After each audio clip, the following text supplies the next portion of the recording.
2024년 8월 4일 주일 예배 참여하신 모든 주의 사랑하는 성도들을 주 예수 그리스도의 이름으로 축복합니다. 2024년 1월부터 한 해 동안 공관복음을 통해 은혜 받고자 준비했습니다. 하나님께서 인도하시는 방향으로 묵묵히 걸어가며 매주 주님 주신 은혜로 살아가시기를 축원합니다. 오늘 말씀은 공관복음 31번째 누가복음 15장 11절로 32절입니다. 함께 합독할 본문은 누가복음 15장 25절로 32절까지만 읽어보도록 하겠습니다. 다같이 합독하겠는데요. 누가복음 15장 25절로 32절입니다. 마다들은 밭에 있다가 돌아와 집에 가까이 왔을 때에 풍악과 춤추는 소리를 듣고 한 종을 불러 이 무슨 일인가 물은데 대답하되 당신의 동생이 돌아왔음에 당신의 아버지가 건강한 그를 다시 맞아들이게 되므로 인하여 살찐 송아지를 잡았나이다 하니 그가 노하여 들어가고자 하지 아니하거늘 아버지가 나와서 권한대 아버지께 대답하여 이르되 내가 여러 해 아버지를 섬겨 명을 어김이 없거늘 내게는 염소 새끼라도 주어 나와 내 벗으로 즐기게 하신 일이 없더니 아버지의 살림을 창녀들과 함께 삼켜버린 이 아들이 돌아오매 이를 위하여 살찐 송아지를 잡으셨나이다. 아버지가 이르되 예 너는 항상 나와 함께 있으니 내 것이 다 네 것이로되 네 동생은 죽었다가 살아났으며 내가 잃었다가 얻었기로 우리가 즐거워하고 기뻐하는 것이 마땅하다 하니라. 아멘. 우선 우리가 이 비유에 대한 일반적인 오해되는 부분을 좀 보려고 하는데요. 한국 교회는 그동안 이 비유를 돌아온 탕자에 초점을 맞춰 해석해 왔었습니다. 그러나 이 비유의 초점은 돌아온 탕자가 아니라 탕자가 돌아올 것을 미리 알고 기다리시며 용서하고 품으시는 아버지의 사랑이어야 할 것입니다.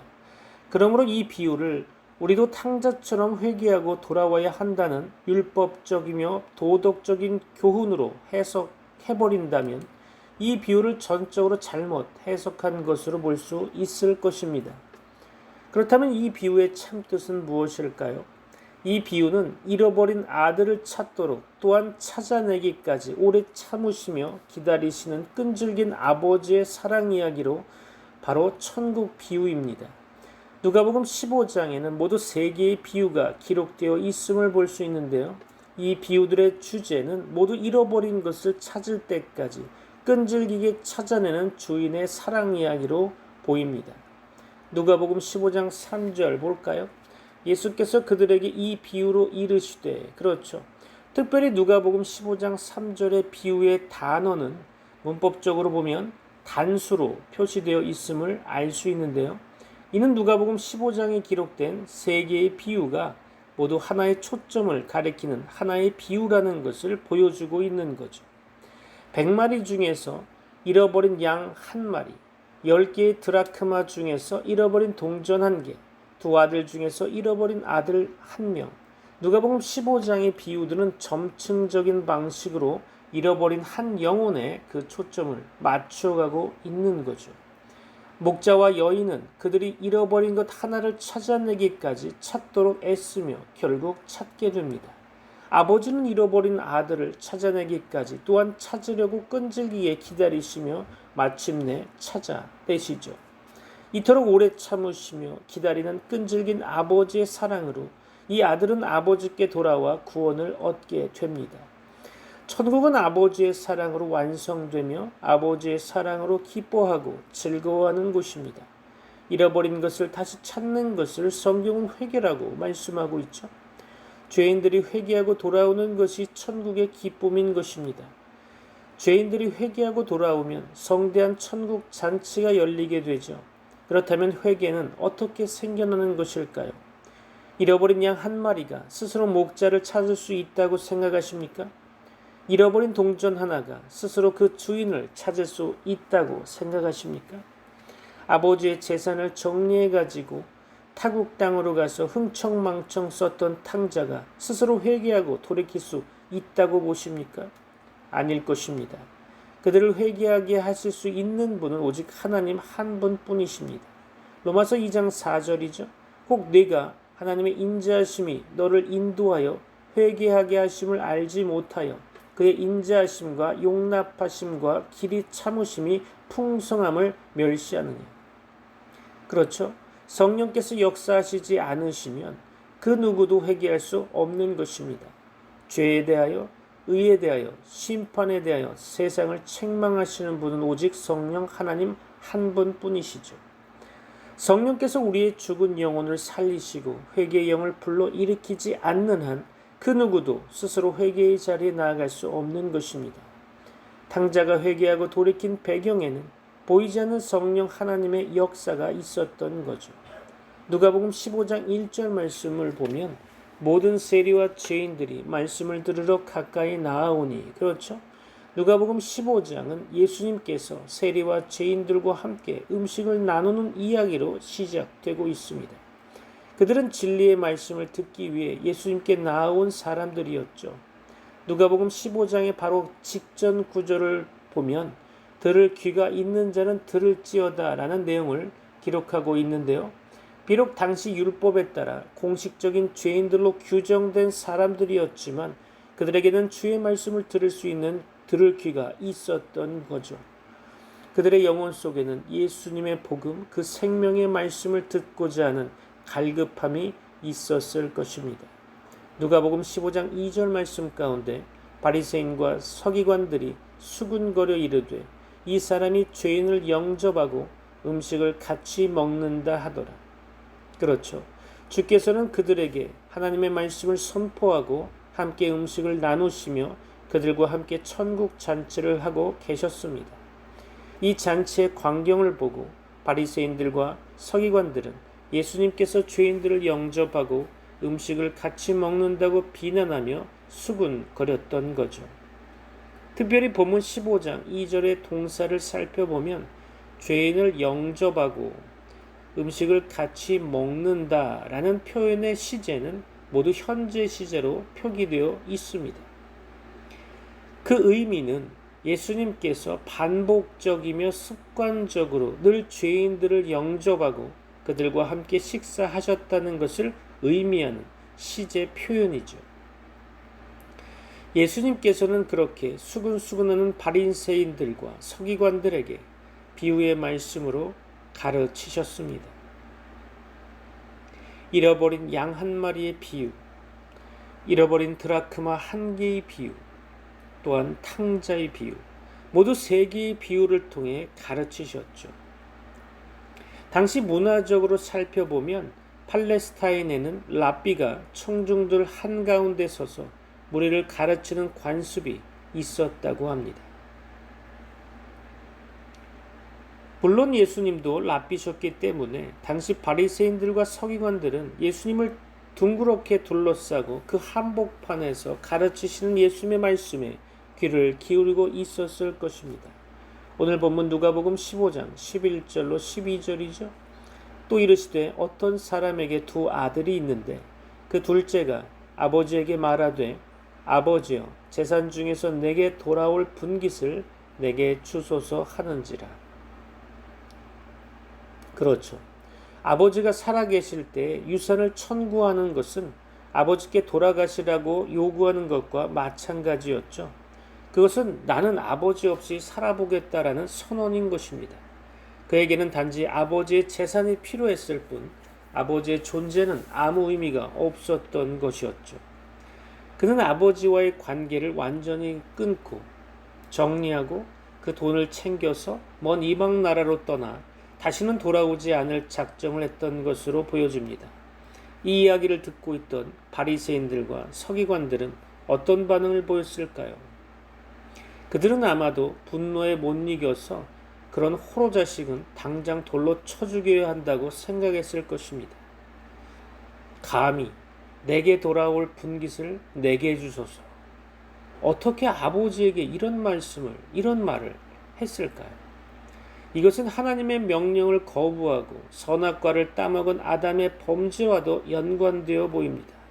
선악과 범죄의 본질은 아담이 피조물의 자리를 벗어나 하나님과 같이 되고자 함이었죠. 이 같은 둘째 아들의 요구를 아버지는 당연히 거부할 수 있었습니다. 그런데도 무슨 이유에서인지 아버지는 아들의 이 뻔뻔한 요구를 모두 허락하셨죠. 왜 허락하셨을까요? 아마도 이 아들이 진정한 아들로 아버지께 되돌아오기를 원했기 때문이 아닐까요? 아버지는 이 아들이 결국 그 모든 재산을 다 탕진할 것을 알고 계셨을 것입니다. 그리고 마침내 이 아들이 다시 아버지께 돌아올 것을 또한 알고 계셨겠죠. 우리는 여기서 재산보다 더 소중한 아들을 맞이하고픈 아버지의 마음을 읽을 수 있어야겠죠. 그렇게 회개하고 돌아와서 새 사람으로 창조되어야 그가 진실로 아버지와 사랑의 관계를 나눌 수 있는 진정한 아들이 될 수 있다는 것을 아버지는 알고 계셨을 것입니다. 선악과 범죄 이후에 하나님을 떠나버린 인간이 어떻게 다시 살아나서 하나님의 자녀가 될 수 있었을까요? 하나님께서는 독생자 예수 그리스도의 십자가 피로 우리를 구원하시고 새 사람을 만드셔서 진정한 아들로 삼으셨던 것입니다. 계시록 21장 7절이죠. 이기는 자는 이것들을 상속으로 받으리라. 나는 그의 하나님이 되고 그는 내 아들이 되리라. 아멘.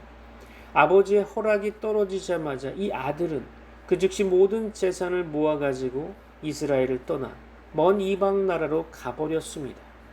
아마도 그 나라 그 지역에서는 소문나서 살지 못했겠죠. 참고적으로 보면 예수님 당시 유대인이 자발적으로 이스라엘을 떠나 이방 나라로 간다는 것은 상상도 할 수 없는 일이었습니다.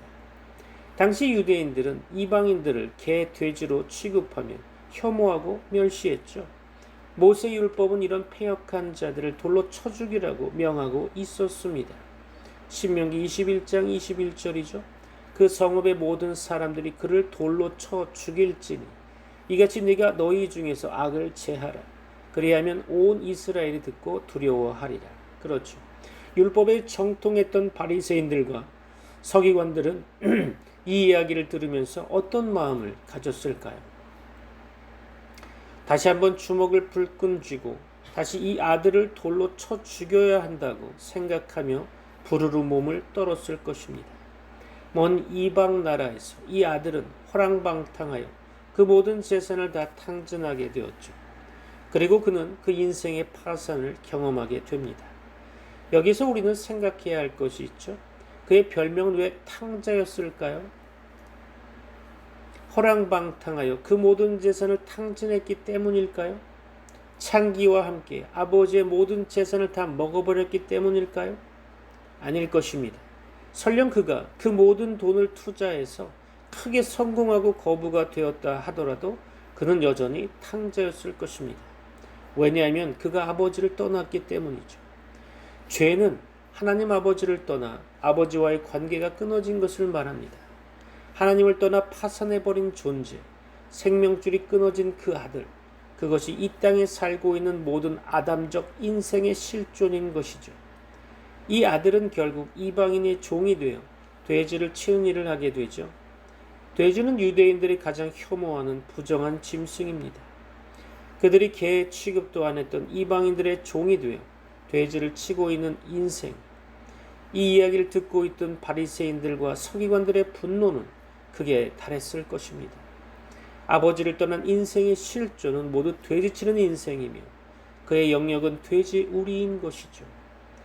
이 땅에서 아무리 큰 성공을 거두었다 할지라도 아버지를 떠난 이들이 먹는 것은 그저 돼지의 먹이인 쥐염 열매에 불과한 것이죠. 그나마 그것조차 넉넉지 않아서 쥐염 열매라도 풍족하게 달라고 아우성 치는 것이 아버지 하나님을 떠난 인생의 결핍이며 파멸인 것입니다. 오늘 우리는 무엇을 구하고 있습니까? 쥐염 열매입니까? 아니면 아버지입니까? 여러분의 신앙을 점검하는 시간이 되기를 바랍니다. 우리 인생의 파산, 그 처참한 실존을 깨닫는 것이 회개의 시작인 거죠.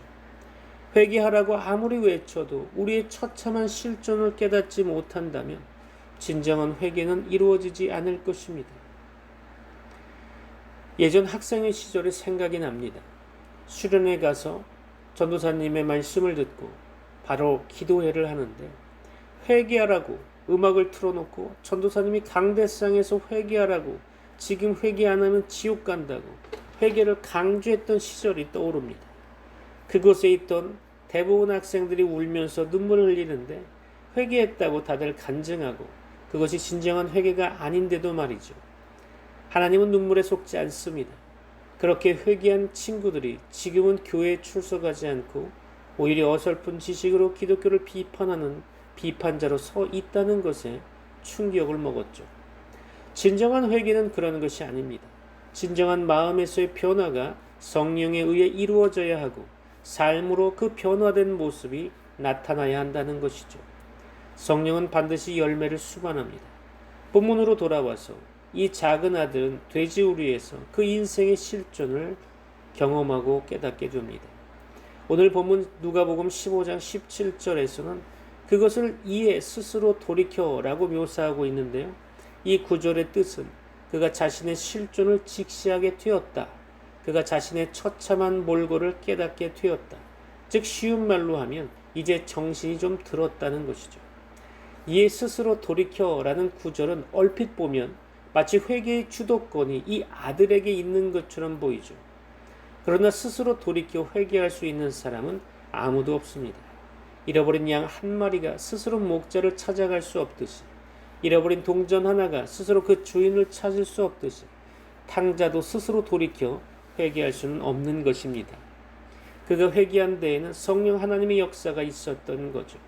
성령의 역사가 아니면 그의 죄가 하늘에 대한 죄라는 것을 그가 어떻게 알 수 있었을까요? 돼지우리에서 이 아들이 기억한 것은 넉넉한 아버지의 사랑이었습니다.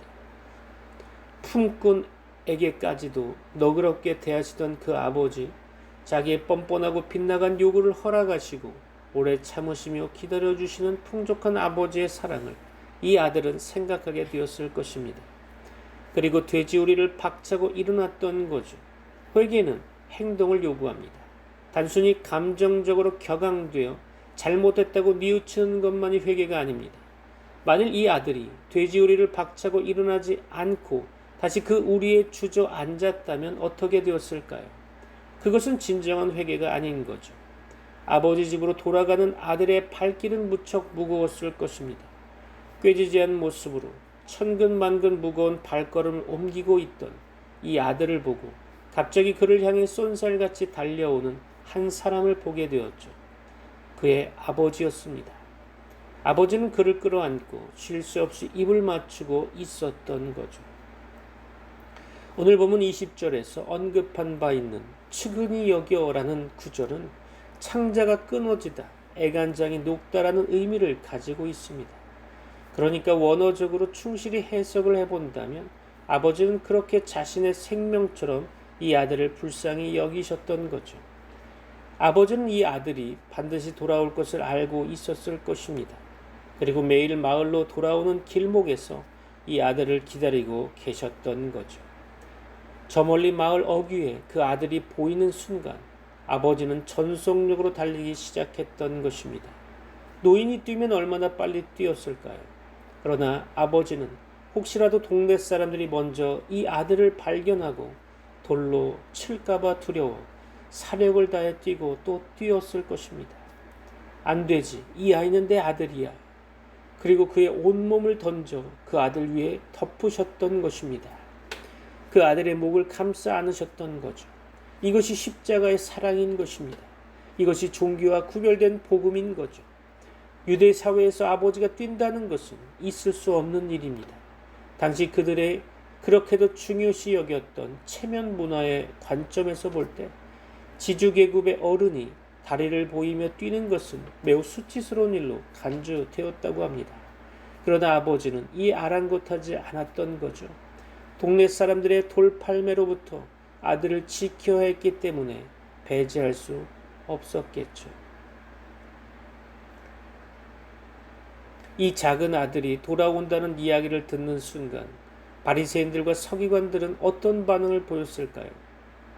그들은 마음속으로 벌써 돌을 주워들고 내리칠 준비를 하고 있었을 것입니다.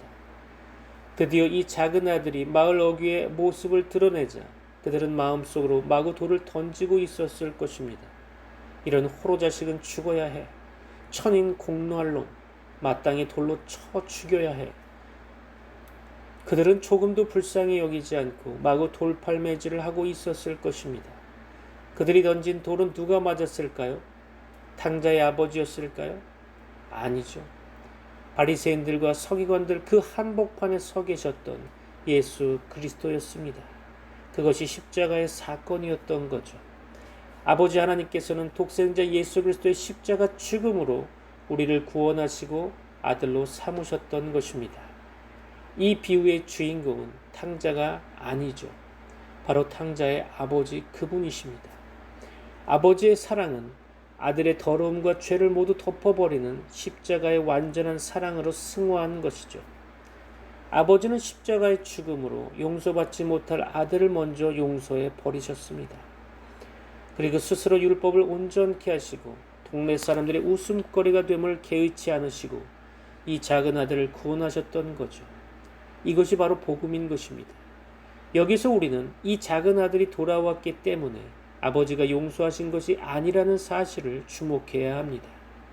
아버지는 이미 아들을 용서하셨고 그 아들을 기다리고 계셨던 거죠. 이 엄청난 사랑, 이 십자가 복음의 진수를 로마서는 이렇게 표현하고 있죠. 로마서 5장 8절입니다. 우리가 아직 죄인 되었을 때 그리스도께서 우리를 위하여 죽으심으로 하나님께서 우리에 대한 자기의 사랑을 확증하셨느니라. 아멘. 탕자가 오늘 본문 21절에서 고백합니다. 아버지, 내가 하늘과 아버지께 죄를 지었사오니 지금부터는 아버지의 아들이라 일컬음을 감당하지 못하겠나이다. 탕자가 여기까지 고백했을 때 아버지는 아들의 입을 막았을 것입니다. 나를 품꾼의 하나로 보소서라고 고백할 틈을 주지 않고 아버지는 아들의 회복을 선언했던 거죠. 누가복음 15장 22절로 23절 봅니다. 아버지는 종들에게 이르되 제일 좋은 옷을 내어다가 입히고 손에 가락지를 끼우고 발에 신을 신기라. 그리고 살찐 송아지를 끌어다가 잡으라. 우리가 먹고 즐기자. 그렇죠. 이 잔치가 누가복음 15장 1절로 2절 말씀 가운데 있었던 천국 잔치인 거죠. 예수님께서는 모든 세리와 죄인들과 함께 천국 잔치를 벌이고 계셨던 것입니다. 바리새인들과 서기관들은 이 천국 잔치에 분노하며 예수님을 비난하기 시작했죠. 이 아들에 대한 아버지의 사랑은 거룩한 낭비라고 부르고 싶습니다. 천국 잔치는 자격 없는 자에게 베풀어지는 거룩한 낭비인 셈이죠. 이 비유의 마지막 장식은 큰아들일 것입니다. 탕자가 돌아왔다는 소식을 듣고 큰아들은 크게 분노했다고 성경은 기록하고 있죠. 그의 노여움은 동생을 용서한 아버지에 대한 분노로 이어져 갔습니다. 오늘 본문 28절에서 아버지가 나와서 권한대. 그렇죠? 여기서 특별히 살필 것은 권하다라는 단어는 보혜사 성령의 단어와 그 뿌리를 같이 하고 있습니다. 다시 말해서 그 의미로 본다면 초청하다, 간청하다, 위로하다라는 뜻이죠. 아버지가 큰아들을 천국잔치로 초청하는 것은 성령 하나님의 위로요, 초청이었던 것입니다. 바리새인들과 서기관들은 이 초청을 거부하고 있죠. 본문 29절에서 큰아들의 고백 속에 섬겨라는 단어는 그가 아버지의 집에서 그동안 종처럼 살아왔다는 것을 나타내주고 있는 단어로 볼 수 있겠죠. 그는 매우 열심히 일하고 부지런했던 모범적인 아들이었을 것입니다. 그러나 그의 행동은 모두 위장된 성실이었던 거죠. 그에게는 아버지에 대한 사랑이 없었을 것입니다. 용서가 없어서 감행하지 못했을 뿐 어쩌면 그는 속으로 그의 동생을 부러워하고 있었을런지도 모릅니다. 아버지에 대한 사랑도 동생에 대한 사랑도 전혀 없었던 첫째 아들은 또 하나의 탕자, 곧 집안의 탕자가 아니었을까요? 아버지와 함께 아버지 집에 살면서도 그에게는 무거운 율법의 요구와 짐만 있었을 뿐 전혀 기쁨이 없었던 거죠. 그 큰 아들은 내가 명을 어김이 없거늘 이라고 크게 소리치며 자기 의에 굳게 사로잡혀 있었던 것입니다. 그렇게 자기 의에 사로잡혀서 그는 잃어버렸던 동생을 다시 찾은 기쁨의 천국잔치를 도저히 함께할 수 없었던 거죠.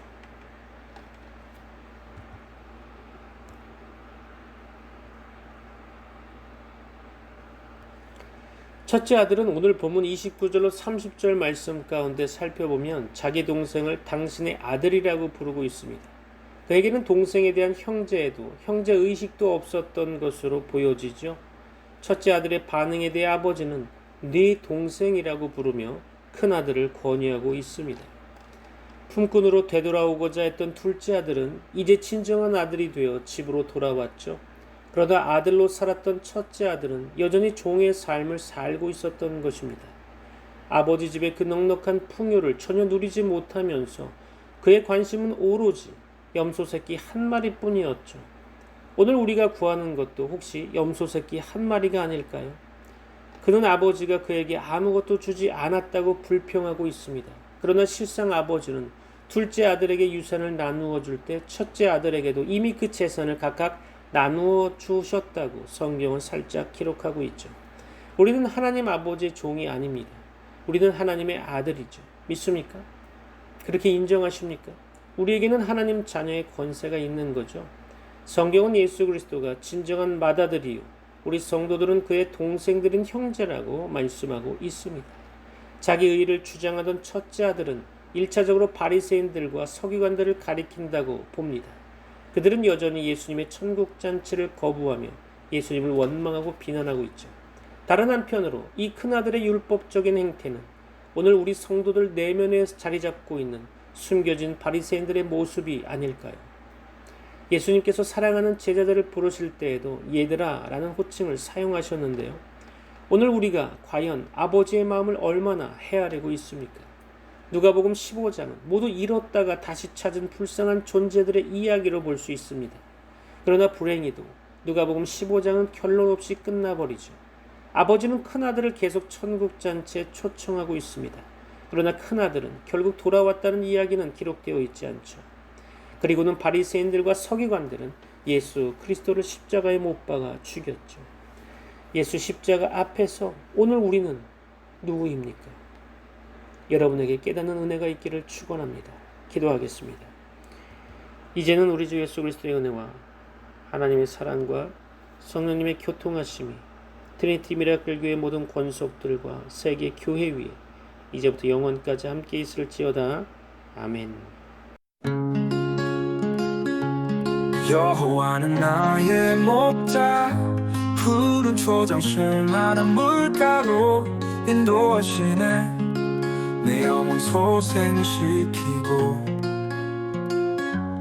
의의 길로 인도해 주의 이름 위하여 날 이끄시네 여호와는 나의 목자 내 평생에 선하심 날 따르리 여호와는 나의 목자 내 평생에 선하심 날 따르리 어두운 골짜기 지나도 두려움 없네 주의 지팡이와 막대기 날 안위하시네 주께서 내 원수 앞에 상을 베푸시고 기름으로 내 머리에 부으시네 여호와는 나의 목자 내 평생에 선하심 날 따르리 여호와는 나의 목자 내 평생에 선하심 날 따르리 주의 집에 영원토록 거하리라 주의 집에 영원토록 거하리라 여호와는 나의 목자 내 평생에 선하신 날 따르리 여호와는 나의 목자 내 평생에 선하신 날 따르리